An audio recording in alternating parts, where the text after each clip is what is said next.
And now, after months of extensions and delays, President Trump's sweeping tariffs on dozens of America's trading partners are now in effect. The president celebrated the move overnight on social media, posting, quote, "It's midnight. Billions of dollars in tariffs are now flowing into the United States." Most imports into the U.S. will now face a baseline 10% duty, with the overall average rate rising to more than 17%. That's the highest level in nearly a century. Some of the highest rates are imposed on goods from countries like Brazil, Syria, Switzerland, and Iraq. When it comes to our country's largest trading partners, talks continue with China and Mexico, while Canada remains under a 35% tariff that went into effect late last week. And this is likely far from the end of the trade war. The president yesterday threatened to impose a 100% tariff on foreign semiconductors, which would apply to all countries and companies unless businesses commit to invest and build in the United States, all part of trying to bring businesses home. Meanwhile, President Trump announced yesterday he will double tariffs on India from 25 to 50% as a punishment for their buying Russian oil. Under Trump's new executive order, India will face the increased tariff level later this month if it continues to buy oil from Russia. The 50% tariff would be among the highest on any trading partner in the world. India responded to the president's move, calling it unfair, unjustified, and unreasonable, adding that the country will, quote, "take all actions necessary to protect its national interests." Trump also signaled that India wouldn't be alone, hinting that he may impose similar tariffs on other countries that purchase Russian energy, trying to really put the squeeze on Russia at this point. But we're going to continue to follow this story throughout the morning as Treasury Secretary Scott Bessent joins Morning Joe.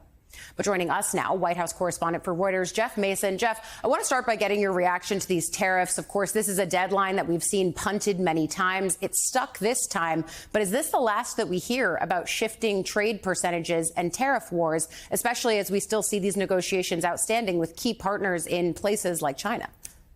I think, Ali, the last thing you said is the key. Negotiations are continuing, and so the fact that they're coming into place today, these tariffs, does not mean that these are permanent.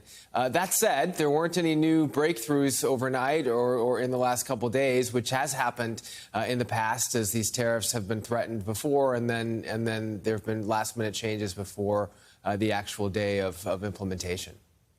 Also interesting looking at the way that the president is talking about tariffs on semiconductors. It feels like a continuation of, frankly, efforts from the Biden era of trying to bring back U.S. control over production on chips.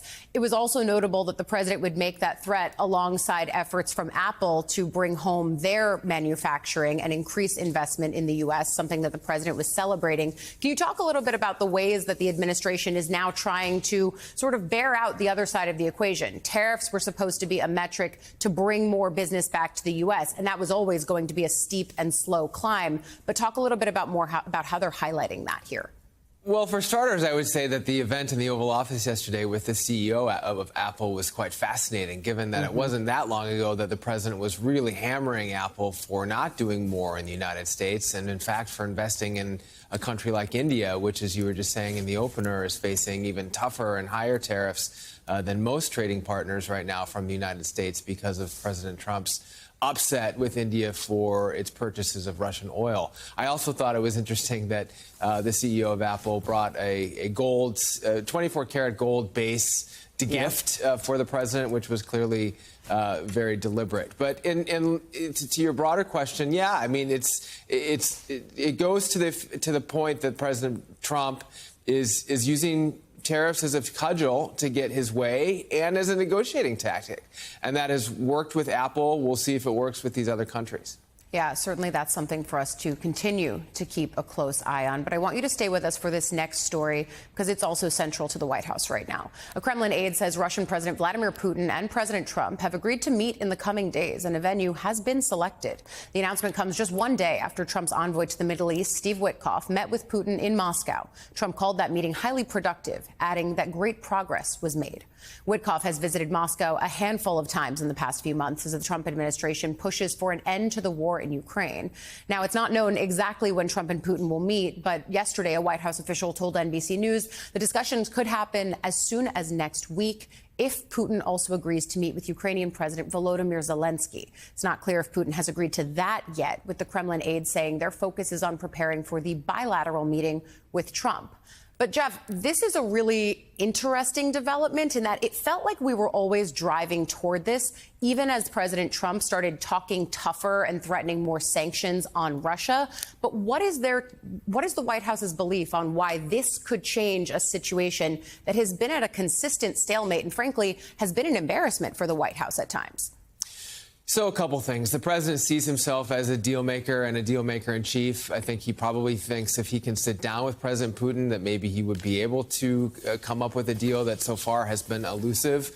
That said, even giving this meeting to President Putin will be seen as a gift to the Russian leader. It's certainly something that he would like to have. He's been certainly a pariah on the world stage because of Russia's war with Ukraine, and sitting down with the U.S. president will elevate him. The question, which is the one you're asking, and I just don't have an answer for, is what happened? What happened in that meeting with Steve Witkoff? What sort of signals did President Putin give that he's willing to meet some of the terms that the United States has been setting in terms of leading to a ceasefire with Ukraine? Up until this week, he hasn't done that at all, leading President Trump to threaten sanctions. And yet I think it's also important to say President Trump has threatened sanctions and has threatened sort of a tougher tone with Russia before and not followed through. So is he not following through now because there's actual progress? That's the open-ended question that we don't have an answer for yet. Yeah, and I think that you hit the nail on the head in terms of the way that the president sees himself as an in-person negotiator. But it's not like these two parties haven't been talking. Trump and Putin have had semi-regular phone calls, it seems, on this issue. And time and again, Trump has come away from them initially thinking that they went well, and then ultimately realizing what most in the national security apparatus in the U.S. have said, which is that Putin is basically playing the U.S. They're just trying to play a game for more time. I don't know what your sources are saying about this, but like the inclusion of the Zelensky piece of this just seems like potentially an excuse for both parties to maybe back away from this, or to just say, well, this is the first bilateral and we'll include Zelensky later. I wonder what that conversation sounds like in your source conversations, Jeff. I think that's a great question. I think, again, it would be a huge embarrassment now after both the Kremlin and the White House have signaled that they are ready for this meeting for it to be pulled back because of a disagreement over whether Zelensky should be part of it.